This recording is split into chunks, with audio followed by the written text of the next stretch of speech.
আসসালামু আলাইকুম গাইস, আপনারা সবাই কেরম আছেন? আশা করি আপনারা সবাই ভালো আছেন। আজকে আন্নাগোর জন্য নিয়ে আইছি নোয়াখালীগর নিজের হাতের বানান্না পুঁটি মাছের শুটকি আর বেগুন দিয়ে কেনে রাঁধে। আয়ান চুলের মধ্যে প্রথম একটা হাতিল বয়েছে। হাতিলের মধ্যে তেল যে দুধের নাই ওই দিয়ে দিছি। তেল গরম হইলে আমি এনে দিছি পেঁয়াজ কুচি, রসুন কুচি দিয়ে আমি কতক্ষণ লাড়ছি। লাড়ার পরে এগুলো যখন বাদামি কালার করছি, তারপরে আমি এনে দিয়ে দিছি কাঁচামরিচ আর পেঁয়াজ রসুন। আমি এগুলির কতক্ষণ বাজছি। বাজার হরে নিজেকে হাতে তৈরি করা দেশি হুঁড়ি মাছের হুড়ি, আর হুড়িগুলিকে আমি আগে হানি দিয়ে ধুই রাখছি পরিষ্কার করে ভালো করে। এবার আমি কতক্ষণ এগুলি লাড়াছাড়া করে বাজি নিয়ম বাজি নেন হয়ে গেলে এবার আমি এনে দিয়ে দিলাম হরিয়ন মতো নুন দেনের হরে দিয়ে দিলাম। নুন দেন হরে আমি এনে মরিচের গুঁড়া হলদের গুঁড়া দিয়ে দিলাম। আনারা মরিচের গুঁড়া এবং হলদের গুঁড়া আনাকে ইচ্ছা মতন দিয়ে এবার আমি কতক্ষণ এদিন লাড়াছাড়া করে নিয়ম। লাড়াছাড়া করে নেন হয়ে দিলে আমি এনে হানি দিয়ে দিম। হানি না দিলেও পোড়া যাবে মশলা, আর যে কোনো তরকারির মধ্যে মশলা পোড়া দিলে আর ভালো লাগে না। এবার আমি একটু লাড়াছাড়া দেনের হরে বইটকে দিয়ে যাই।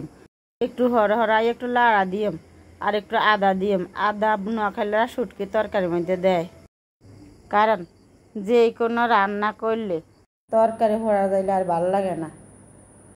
একটু হর আইন ডাকনারা উল্টাই দে যান তরকারি হরা না যা। এবার আমি এনে দিয়ে দিলাম আলু ডানারা আপনাকে ইচ্ছা মতন টুকরা করে নিতে পারেন। আমি এরম করে টুকরা করে নিছি, কারণ শুটকি তরকারি আমি এই করি এরম করে রান্না করি।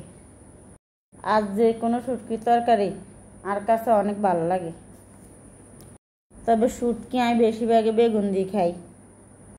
আন্নাকে বাইয়াও অনেক পছন্দ করে। সপ্তাহে একদিন হইলে আমরা শুটকি রান্না করি খাই। এবার এখানে বাইগন দিয়ে দিলাম। বাইগনগুলি আগে থেকে ধুয়ে পরিষ্কার করে নিয়েছি। আর বাইগনগুলিকে কতক্ষণ হানির মধ্যে ভিজে রাখছি যেন কালা কালা হানি বাইর হয়, কারণ বেগুন তাই অনেক কষ বাইর হয়। এবার আমি নাড়াচাড়া দিয়ে ভালো করে এগুলি মিক্স করি গম। এক কারাই আমি সব মশলাকে ভালো করে মিক্স করা হয়ে গেলে আমি ডাকনা দিই। কিছুক্ষণ পর আই লাড়াছাড়া দিই যেন নিচের দাগ না লাগে, পোড়া না যায়। তারপর কিছুক্ষণ রান্না হয়ে যাইলে আমি হানি দিয়ে দিম কিছু অংশ যেন পোড়া না যায়।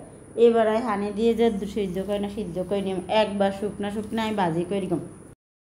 এক কারাই এদিনতে তেল বাইর করে হালাইম। এবার একটা টমেটো আমি ফিস করার হরে দিয়ে দিলাম কাঁচা টমেটো। আনারা ইচ্ছা করলে টমেটো দিতে পারেন, নাও দিতে পারেন। আমি আসলে যে কোনো তরকারির মধ্যে টমেটো ছাড়া চলতে পারি না। এবার আমি এর দিনটা 15-20 মিনিট রান্না করিগম। একবার পরিপূর্ণ রান্না করিম, তেল বাইর করিগম। তারপরে উডানের একটু আগে আমি দৈন্য হাতা দিম। দৈন্য হাতা ছাড়া আমি চলতাম হারি না। এবার লাড়াছাড়া দিয়ে আরো কতক্ষণ রান্না করিগম। আর রান্না প্রায় শেষ। এবার চুলার থেকে নামাই নিয়ে পরিবেশন করার জন্য। আজকে আর এই শুটকি তরকারি কেরম রান্না হয়েছে আরে কমেন্ট করে জানাবেন। তবে আর কাছে মনে হয় অনেক মজা লাগবে, কারণ অনেক সুন্দর কালার আসছে। তরকারি কালার হইলে আর কাছে ভালো লাগে। আমি যে কোনো তরকারি কালার করি। এবার দেন আর তরকারি কালার কত সুন্দর হয়েছে। আপনারা আর মতন রান্না করি। গলা ভিজি রয়েছে, কণ্ঠ ঠিক নেই, অনেক কিছু নিয়েন না। আর এই তরকারি রান্না কেরম হয়েছে কমেন্ট করে জানাবেন। ভালো থান, দোয়া করি। আল্লাহ হাফেজ।